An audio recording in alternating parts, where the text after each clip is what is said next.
This is not a how-to channel. Hi, I'm Marie. Welcome to the 200th video of the MT and Me. I've hijacked the start of this video because I want to tell the story of how the channel got started from my perspective. For those of you who don't know, I'm Russ's feral wife and half owner of Pearl, the most beautiful RV ever built. She's a classic 1977 mobile traveler, 21-foot Class C, extra wide, custom sportman on a Detroit Strong Dodge F30, better known as an MV300 in motorhome circles, tradesman cutaway with a conventional cab and a fiberglass overcab, and a 360 LA small block V8 engine, double barrel carb, and automatic transmission. She rolled off the line, headed for Mobile Traveler plant in Junction City, Kansas in October of 1976. Her first owner took delivery in March of 77. He was a mechanic from Nebraska who would log over 100,000 miles in her, mostly in the Black Hills of South Dakota over about 18 years. Her second owners didn't travel as much, but they did have her for almost 10 years before trading her into a dealer in 2003. And that is where she stayed, until Russ Miller finally admitted a deep, long-held secret. I'm getting ahead of myself. Let me back up a step. The MT and Me did not start out as the MT and Me. It was not intended to be a video about a guy rebuilding an RV. It actually started out as... Hi, welcome to the very first Russ and Reed Tiny House Project video. The closest we ever came to having a channel about building a tiny house was when we had a couple of good clean-out sessions in the storage buildings. Obviously is a bag of stuff out of your van. I know it's a bag of stuff out of your van because there is a Neil Diamond cassette.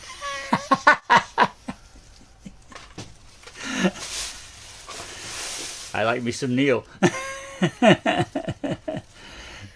video 3 is an Art Nouveau type police drama reenactment thing. That's kind of what happened whenever I finally confronted Russ about his complete lack of motivation to build a tiny house. So you probably want to check that out because it's really kind of interesting. You get to see exactly what it took for me to get him to admit, all right, I don't want to build here or anywhere for that matter. I don't. I've been settled all my life. I want to travel. You want to what? I want to travel.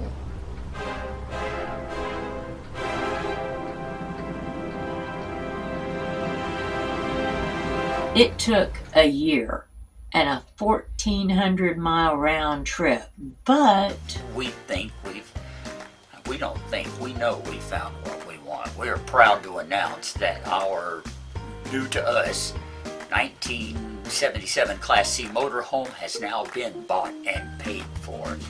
We are simply waiting for it to be delivered to us here in southeast Arkansas from central Nebraska during a pandemic. I wish I hadn't lost the footage of our trip to Nebraska because he fell head over heels in love at first sight.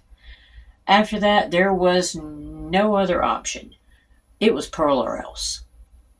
I mean, you can hear it in his voice. So, are you ready for the big reveal? This is the MT. a 1977 21-foot Class C mobile traveler. We found her in Nebraska on a dealer's used lot where she'd been for 17 years. Yeah, that's when this became the MT and me. Still, we wanted to celebrate the fact that our RV was manufactured by this company that we think was ahead of its time. So we finally decided just to add me to the logo. So we get MT and me. MT for Mobile Traveler and me for me.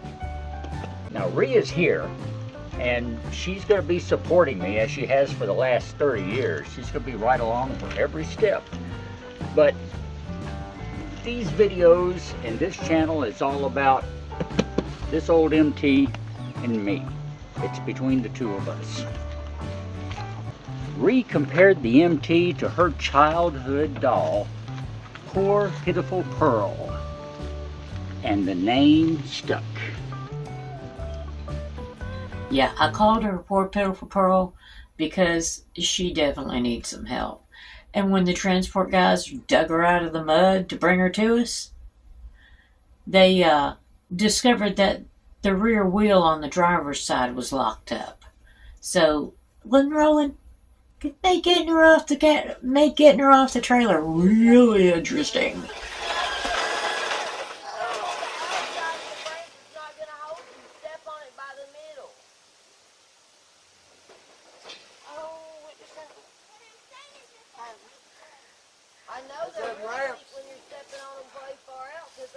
But the next day, Russ and our godson Sean and I, we got to check her out. And he was marveling at his treasure. Oh my God.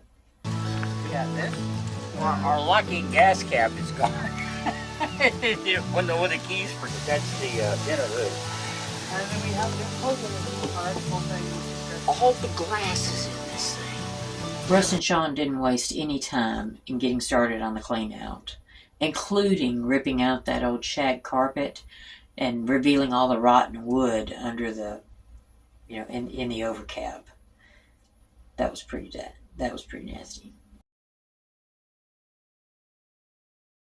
It was really cool to see Russ excited about something for the first time in years. I mean, it changed him. Even the setbacks just proved his dedication to achieving his goals. There's just one in there? There's just one in here. But we paid for two. This call is now at 12 minutes since I pushed the first button. You have 3 minutes, Henry, to come back. Thank you so much for holding. Yes. He even sang. It's really hard for me to express how it feels to be rinsing away all those years of not just lichen, but grime and dirt that Puddle had on her. And to see how pretty she is underneath everything. Kind of makes me want to sing while I work. Kill the lichen, kill the lichen, kill the lichen, kill it all.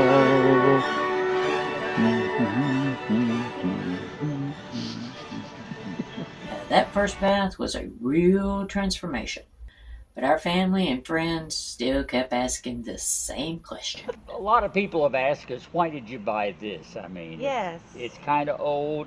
It was a lot dirtier when we got it. We've cleaned it up. Got the lichen off the outside now. But it was old and dirty. It doesn't run. We had to haul it 700 miles to get it here, you know. One style.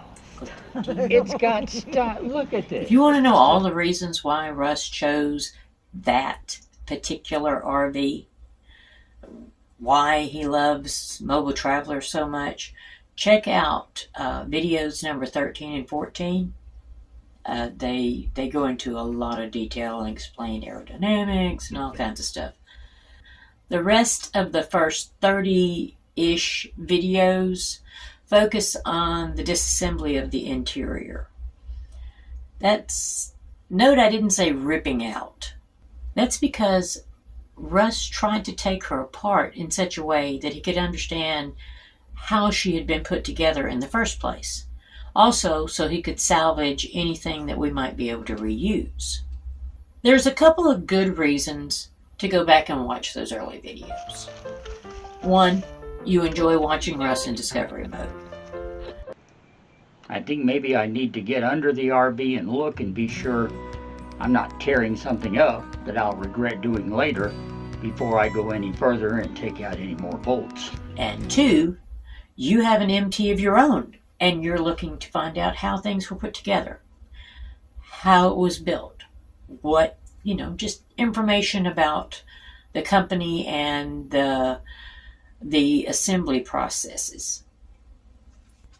In which case, you can watch him disassemble a full wet bath and the kitchen, including the converter and electrical station. He also has a 3-video long battle with a dinette. I think the dinette actually may have won. Oh, and he finds a secret message hidden for over 40 years. It's some good content. You should check it out. Wow. So, You are a bad girl. MM. So if anyone knows who MM is, Okay, this is where I'm going to leave you and let Russ tell his story. Before I go, I want to try to express something to you, the viewers, especially those who have never met us in person. Russ and I have been together for over 30 years. We know each other. We know each other's patterns.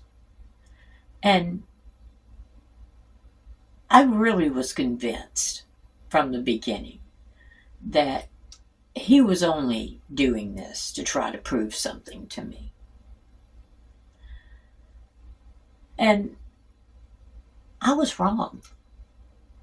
Yeah, I said it. I admit it. I, Ree Miller, was wrong. Because Russ wasn't trying to prove something to me. Russ is proving something to himself. And the rest of the world just gets to enjoy watching him do it. I could not possibly be prouder of the work, of the dedication that he has for this project. I want to thank you, the viewers, for being there, for watching the videos. It's the views and the likes and the comments and, of course, the subscribers that help him find answers, find motivation. You make him feel like he's not doing it on his own. And that's a really big thing when you're taking on something as big as rebuilding a classic motorhome when you have zero experience in how to do almost anything to do with this project. Thank you, Nomies. And Russ, we'll talk later.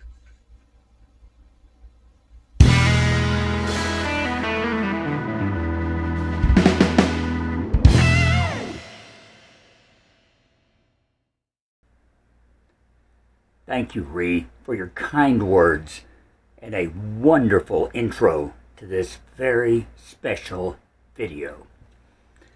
Do you guys remember when I could barely get her on camera? I mean, you just couldn't get her featured on camera to save your life, right?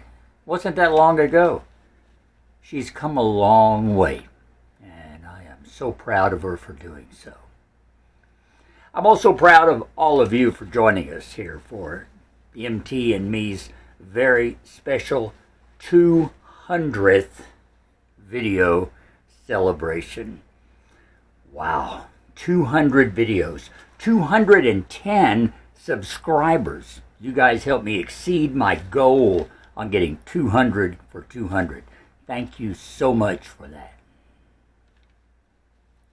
Pearl arrived in Crosset in November of 2020. She's just about to celebrate her 4th year with us.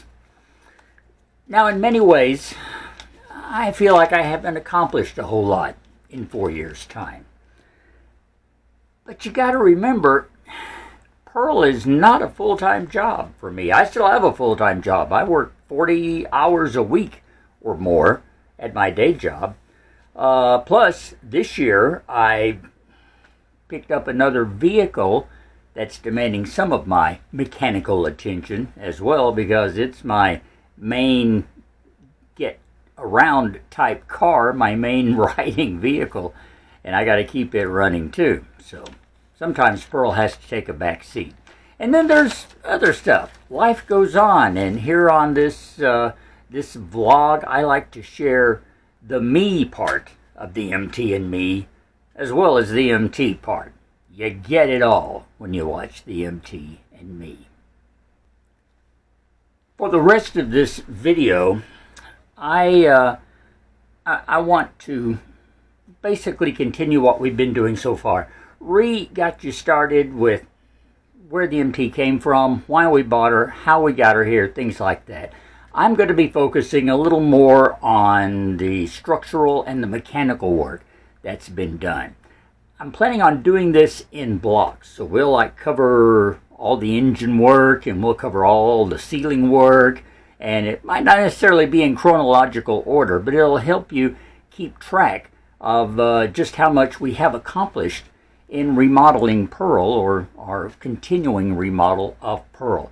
And I'm also going to put those reference numbers here on the screen so that you can see what video we are talking about, and that way, if you want to get more information, you can go back and go to the videos whose numbers you see, and you can get the entire story, because we're just going to use little bitty snippets of this and that to tell you the story of Pearl. The first order of business was to get that left rear wheel rolling. Now, I've never done anything to a dually before, so it was a real learning experience. And in my efforts to free up the brake drum and get it off, we tried some pretty sketchy ideas.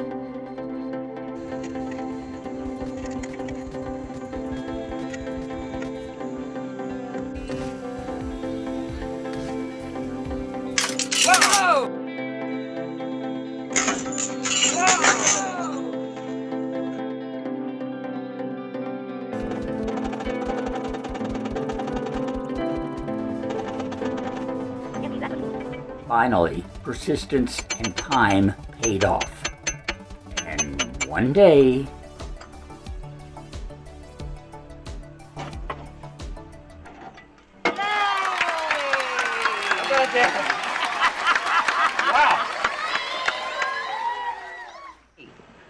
Wow! Well, when it came off, it came off. Surprised me. so after gutting the broken brake and getting the wheels back on, we set about the business of moving Pearl to where we wanted her. That started with a surprise shower for our grandniece, Abby.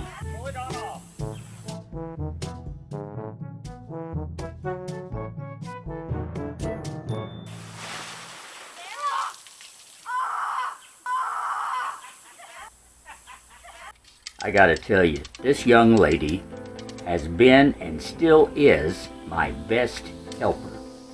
She is as excited about getting Pearl restored as I am.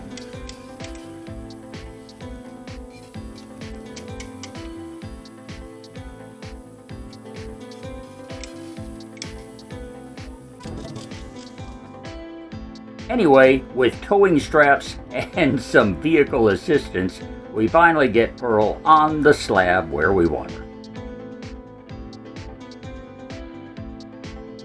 Oh, and through all of that, we had an interesting natural distraction.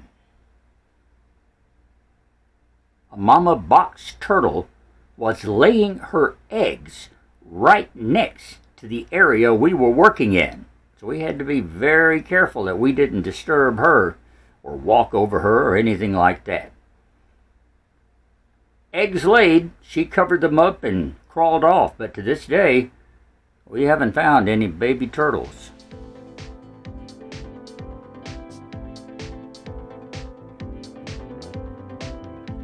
Now, with Pearl finally on concrete, we work to get her level.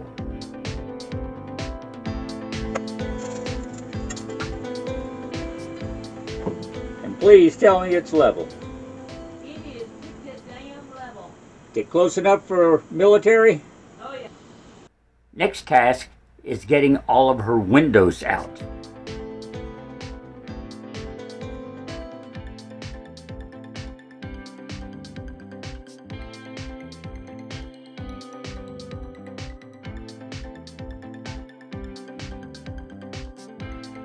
And of course, once they're out, we have to cover the openings with plastic. We also decided to take off that aerodynamic skirting down both sides. That would give us much better access underneath the chassis.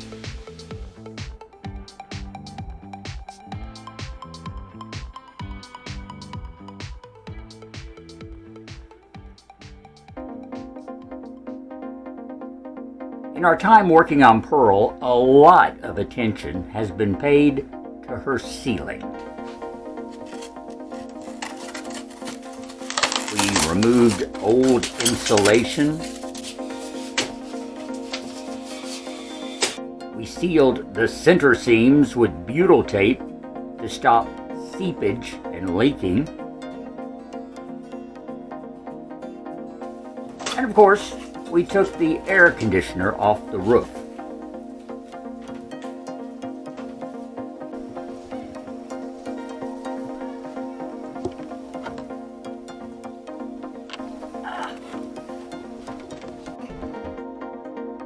Had to call in my nephew Adam to help do the heavy lifting for me.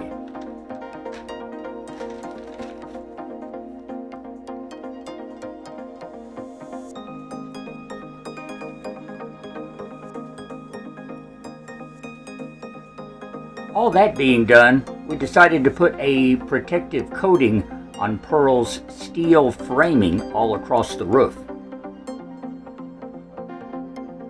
We found a rust converter solution and put it on all the framing for a little bit of long-term protection against moisture damage. But some framing was already rusting out. It would have to be reinforced. Well, a little 3/4 inch angle iron finally did the trick. Pearl's frame was probably sturdier than it was new. It seemed that everywhere we looked on Pearl, we found evidence of water damage and leaks. It's only where the water damage is that the foam is coming off the wall. This surprised Oh me. my lord, this is all soaking wet. Yeah. I mean, yeah, it's... So for all those people who are saying, why are you taking the walls out?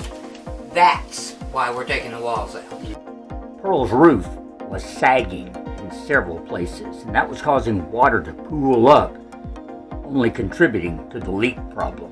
So because of that, we started tossing around some ideas of how we could reinforce that roof and help the aluminum hold up a little better. First of all, I tried running some wires from front to back, pulling them tight so that they give roof support. Well, that idea didn't work.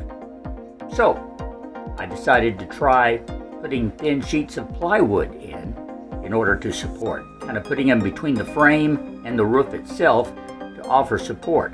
And that seems like it's going to work if I can just get the plywood in the right positions. We're also adding wooden trusses on every cross beam. That's going to really give Pearl extra support and strength on her roof, so that maybe that sagging and the water pooling will be at an end, and we can come up and coat the roof with a new sealing material somewhere in the near future. Oh, and by the way, we had those 4 bolts in the back that were just in the way of everything. We finally cut those out. They're gone, and not a problem anymore.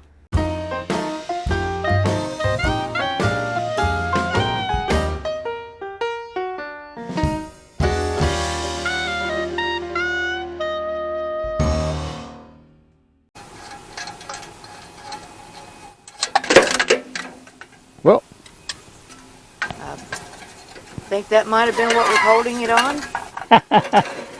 now I want to focus a little bit on Pearl's engine. We've done a whole lot to her motor, which is that famous Dodge 360 LA V8. One of the first things I wanted to do was manually turn the crankshaft, just to be sure nothing had seized up in the motor. I could manage to turn it a little bit back and forth, but not all the way around. Now, Ree kept insisting that I should take the accessory belts off. So I did. And all right. Oh, look.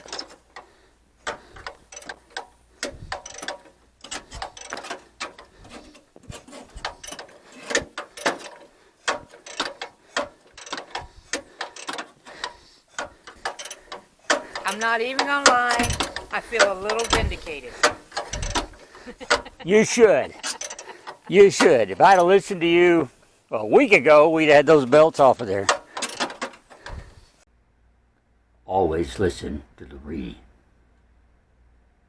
When I got Pearl, she didn't have a carburetor. But one of my main nomies took care of that in the nicest way. This is Our first unboxing from somebody who views us.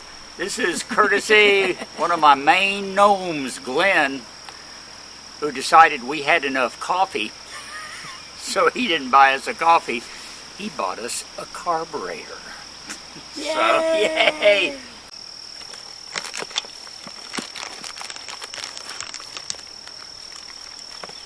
So, I had this beautiful new carburetor.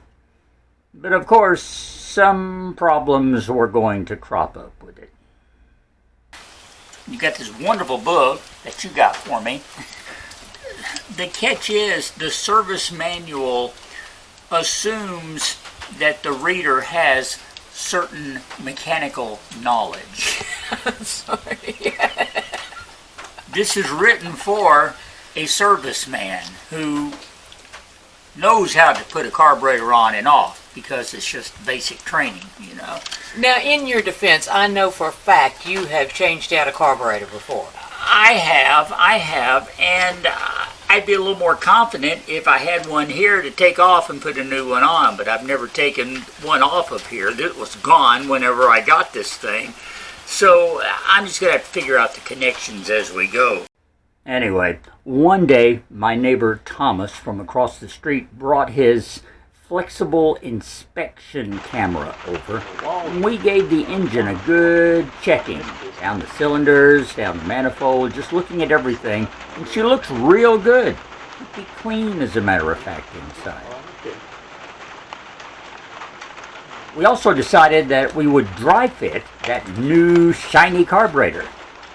And that's when some concerning things started. That's interesting. I think we have a problem. The carburetor is too small for the manifold. It doesn't fit. Can you believe that? Person. Oh, look at that. That's no bueno. Look at that. Because according to the holes, the posts are going to come like right here, and there, and there. And to try and work these holes out of the carburetor, or even to the point of cutting these out to where they are like U-shaped connectors, I think we'd still be able to get enough, put a washer on top and tighten the bolt down, and it would probably be enough to hold the carburetor on there. So cutting the corners is what we did. And it seemed to work pretty good. So I made all four corners. They look good. Using the little Zizit tool, it worked very well.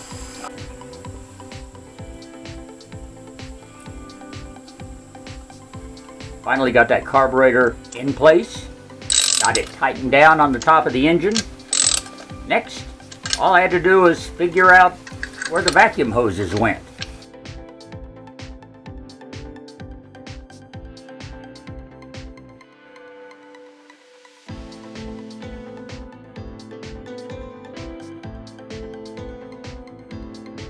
Then I had to figure out how the accelerator linkage hooked up. Real simple stuff. Real simple.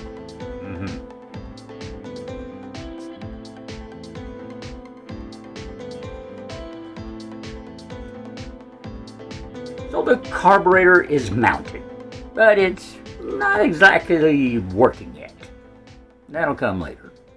There's plenty of other little engine projects that I had to take care of on Pearl. We put some of that anti-rust coating that we used on the frame inside on the front of the motorworks. Got everything looking almost new again. The electronic ignition wiring connector had been cut a long time ago, so I had to repair that.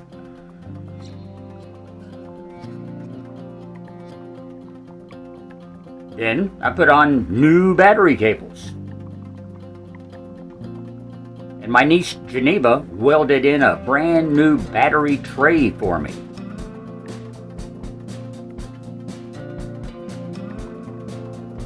So of course, after all that, Pearl got a new battery.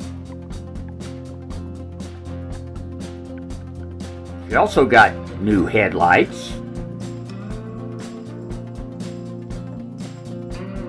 new spark plug wires, a new ignition coil,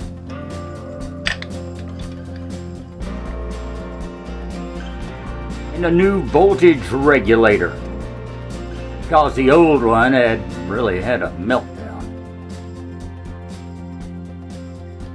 And while I was wiring, I had to repair the main dashboard connector.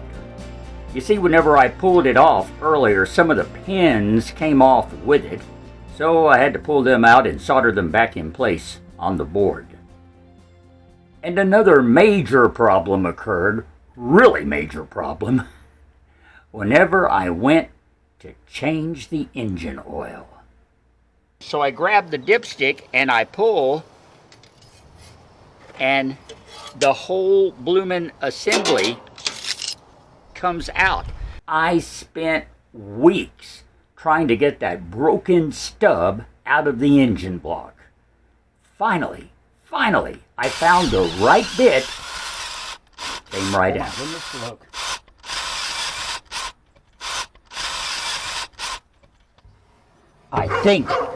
I think we might have been successful. Look at that. It's out. It came out. It's not hard to hear how happy I was there.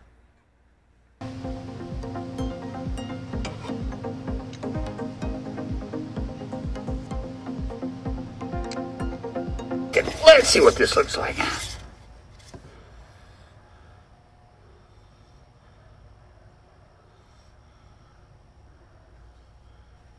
A while back, I had bought new drive belts for Pearl. So, got them installed on the front of the engine. Got them all tightened up, ready to run. And that brings us to our most recent development with Pearl. Getting her engine to turn over on its own.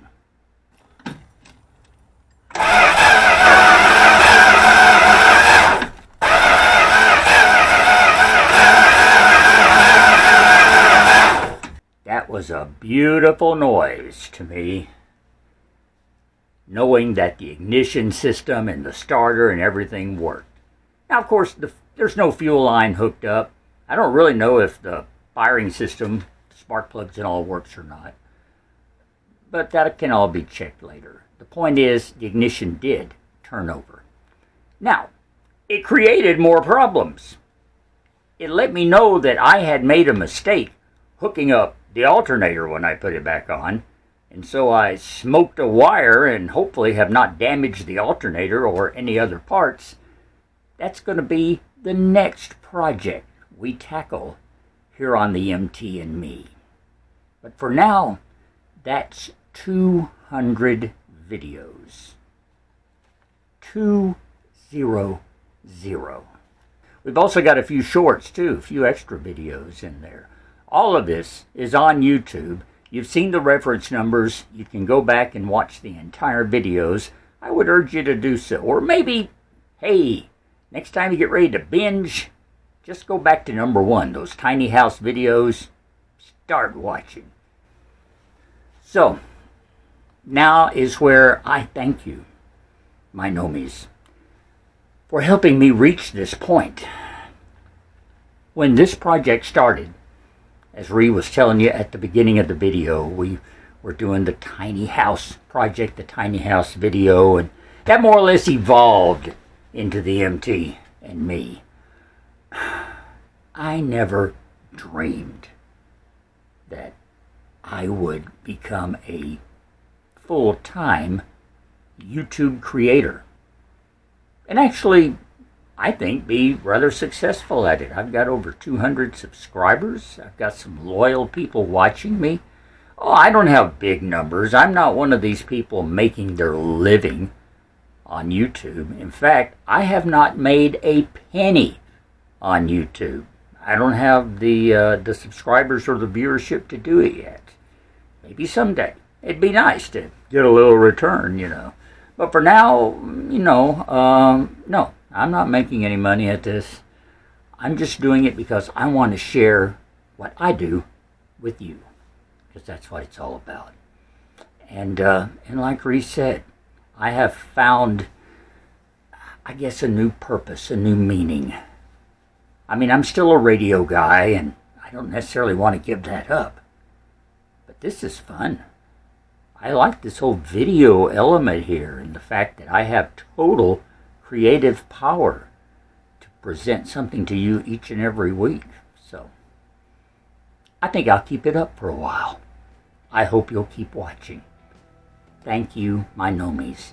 And once again, thank you, Ree, for getting things off to a great start on this very special 200th anniversary video. Okay. We'll be back next week. Be sure and join us. Below, you can subscribe. You can buy me a coffee. Of course, give thumbs ups.